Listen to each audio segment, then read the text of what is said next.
Welcome back, brothers, to another episode hitting shoulders and triceps in this one. All right, episode 3 of Getting Swole. It's going to be a long one, about 17 minutes. So, grab a beer, grab a coffee, grab some popcorn, whatever it is you like consuming while you watch one of my videos.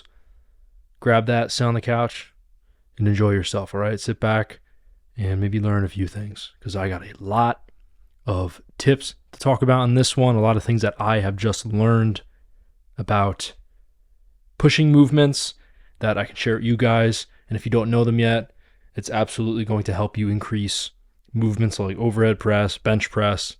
So stick around. Now, starting off here with 2 sets of rope push down for the triceps. Set 1 was 70 pounds. Did that for 8 reps. You guys saw that one. Then set 2 was 60 pounds, dropped down a little bit, and got 12. Then finished it off with 2 partials. Nothing really to say here. I mean, I treat this cable workout for the triceps as basically my warm-up.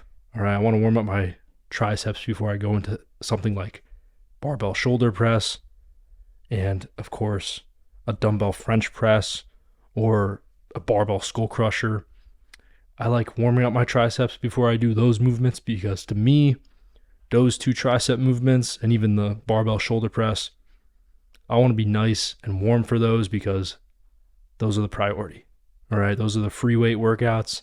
And those are also the workouts that I have seen a lot more growth from taking seriously than, something like a rope pushdown. I've been doing rope pushdowns for, feels like an eternity, right? As soon as I started working out, got that lat pull down machine, and I've just been doing rope pushdowns on it. And there was a time where I wasn't really doing it. Didn't even have my lat pull down machine set up when I first got into this new setup here, and my triceps were growing. So now it's basically just a warm up workout because, of course, it does warm up the triceps pretty well. Now, set 1 here of barbell shoulder press hit a freaking PR here. All right, this is 145. And I got this for 6, failed 7 right there. You guys can see that. Overhead press, it's getting there. All right. I started out weak as shit on this thing. All right. I was doing like 135 for 2 reps. All right. And that's strict form. Decided to do strict form today. Didn't really want to give much of a leg drive in it. And set 2, 135. Got it for 7, which matches my PR. And I just missed 8. You guys will see this in a few seconds. I was pretty bummed out, but also wasn't feeling that good on this day. But whatever. It is what it is. I got the PR of 145 for 6. And again, just steadily progressing. All right. You guys can see I almost locked out on that 8th rep there. Now to my favorite tricep workout, and that is the dumbbell French press. All right. Set 1, jumped up to a new weight here. This is a weight I have not done yet, and that is a 100-pound dumbbell. I got this for 7, which is a PR, of course. It's a new weight. Never did this before. And then set 2, I dropped down to 90 pounds, pumped that out for 10. And a lot of people don't really do this workout, and if they do it, it's on the cable machine. I'm going to be honest with you guys, whenever I used to do it on my lat pull down cable machine, didn't really see the results that I see when I do it with dumbbell. I don't really know what the explanation is for that. It's just whenever I go heavy as hell on the dumbbell here, really focus on that deep stretch, it just doesn't even compare to something like a cable machine with the same movement. This is just, for me, it's light years better. I see so much more growth in my triceps, and there's no discomfort. All right, I know a lot of people say that they feel discomfort with this workout, with this movement. And if you do, of course, there's other variations like the cable one that you can do. But if not, I think this is the one to prioritize, absolutely. All right, 2 sets of that. Knocked it right out of the park. And you guys are probably like, dude, what the hell is going on? What are you benching on shoulders and tries day? And yeah, I bench once a week. And that's my Monday workout, chest and biceps. I do straight up flat bench, but I also bench 2 more times during the week. So besides this workout, besides the Monday workout where I'm just doing flat bench, I do incline on that day too, but I just do flat bench on Monday. Then either Wednesday or Thursday, I'll do floor pressing. Floor pressing is a great bench assisting workout. Okay, I'll talk about it in a few moments. And then on my shoulders and tris day, I usually do what you see me doing right here, and that is the dead bench press. It has another name that you guys might know it by, but I know it by the dead bench press. And I'm starting off here with 185, and I do that just for 3. All right. Now, the main thing to focus on here is to get in a powerful position. All right, you guys can see I like going on the balls of my feet for my leg drive. I don't really like going on my heels because I don't really have the mobility to do that. I feel much stronger in my leg drive when I do it this way. And of course, you want to pretty much push, like you see the mirror behind me right here. You want to kind of push towards the bench that way with your traps, with your shoulders, your scapula and all that, your upper back. And you just want to stay tight in that upper back and push up. All right. You see me jump up to 225 here. And I'm going to be honest, I thought this was going to be a hell of a lot easier, but little did I know that when you take out the elastic tension part of the regular bench press, when you unrack it off the J hooks, when you take that whole descent movement out, you're taking all that elastic energy build up, okay?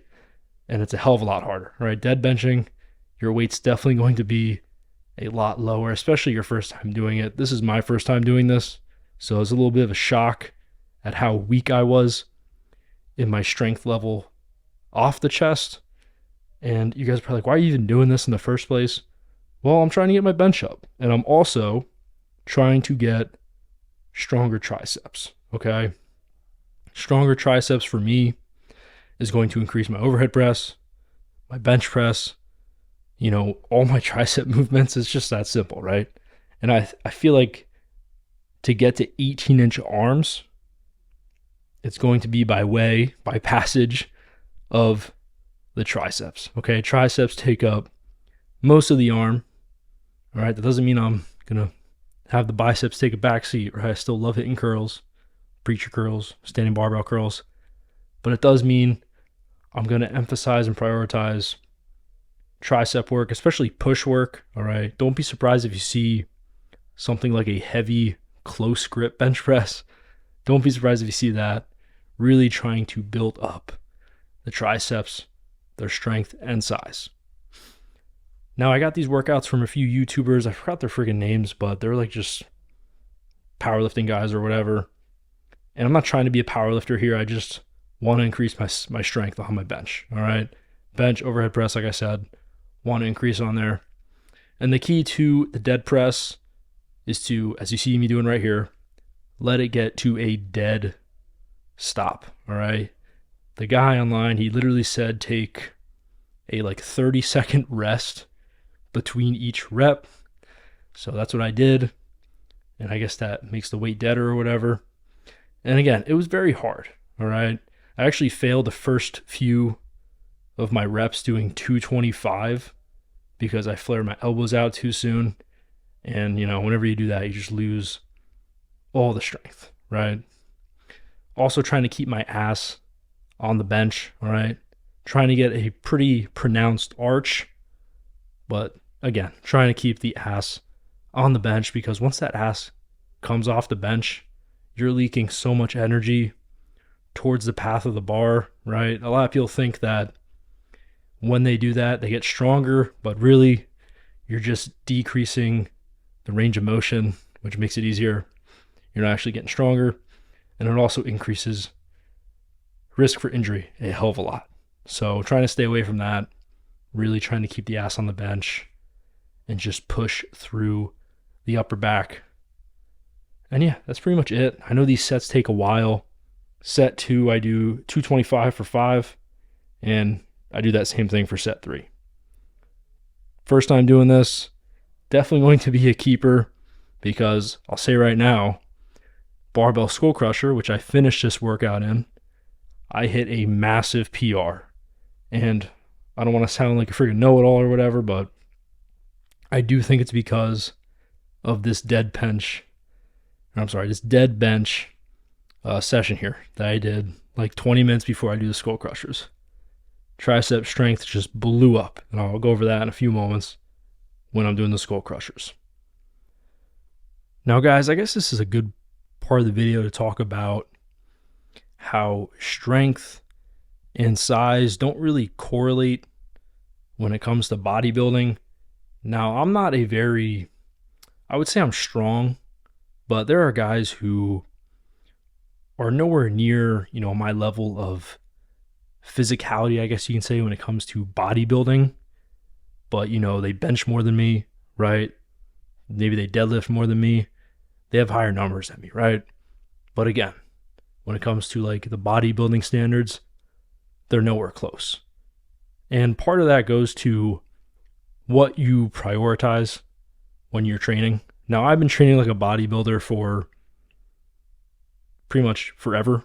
All right. I've never trained as a powerlifter. I've never prioritized bench press, deadlift, what's the other one? Squat. Never really prioritized them when it comes to strength. Okay. And I mean like low 1 rep maxes. Never used to focus on that stuff. Only just now do I kind of sometimes be like, all right, let me see what I can get with this. Let's go for a 1 rep max. Never did I ever do that. And do I regret that? Absolutely not. All right.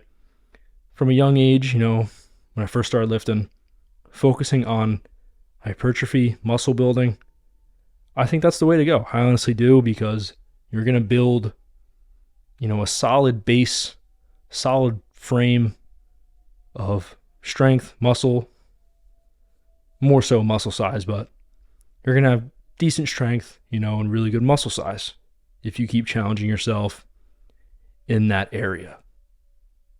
And again, it's all about what you enjoy doing. I know a ton of guys that love doing the powerlifting stuff.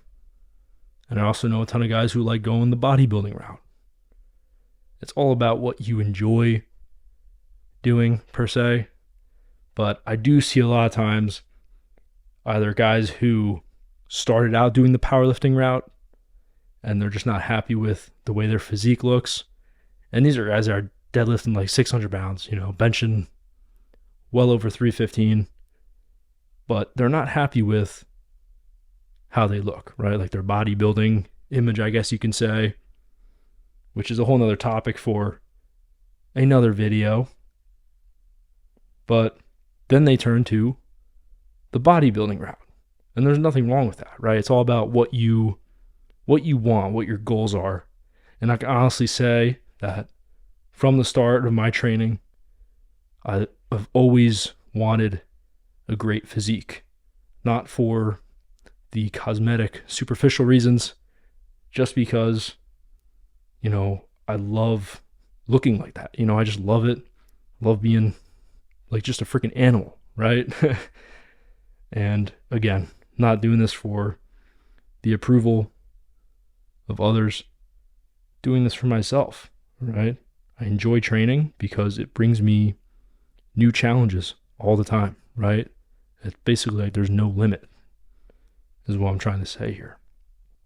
But yeah, you guys just saw set number 1 there of barbell skull crushers, 100 pounds for 9 reps. Now, I did 100 pounds last week, but I only got 7. All right, failed 8. So to get 9, like right off the bat, and then to do it again, set number 2, get 9 again here. You guys can see that right here. Crazy PR. And again, I got to say, I really think it's because of the dead bench I was doing. It's just kind of like shot through my triceps, all right? Because when you think about the dead bench and even the floor press, both bench assisting workouts, right? Guys use those 2 workouts to get bigger benches, all right? The dead bench works on your strength off the chest. And then the floor press, that's like, I think it's like middle of the road. Let's say it's like a sticking point workout. you get stuck like on the midway up and it just blows up your triceps. All right. I can honestly attest to that after hitting that massive PR on barbell skull crushers right there. You guys saw that. It was awesome. All right. Feels great. Feels like I figured something new out. That's the best feeling ever, right? When you're just doing what you love and then you find something new out that works, that feels great. And you're like, oh, wow. And you've learned this after doing that hobby, whatever it is that you like doing for a while. And then you find something new out and it just excites you. It kind of reimburses, or I don't think that's the right word there. Kind of, I can't even think of the right word, but you guys know what I mean, right? It's just like replenishes all that excitement that you had. Doing some crunches here. I think I do like 30 or 40 or whatever. I have been trying to do some abs after every workout. Usually end up doing them like 2-3 times a week. And that's pretty much all I'm doing for abs right now. Not really a priority because I can still see my abs, right? I probably should dial in on these though. I should probably definitely add things like planks to my program because core strength is very, very beneficial for squats, overhead press, bench press. Doing some posing here. Tricep is looking good. And again, I do think getting 18-inch arms for me is going to be by way of prioritizing the triceps. But guys, that is all I have for you today. All right. Sorry I kept you around for so long. And as always, thank you so much for watching. If you like this series, this channel, please subscribe. All right, guys. Catch you in the next one.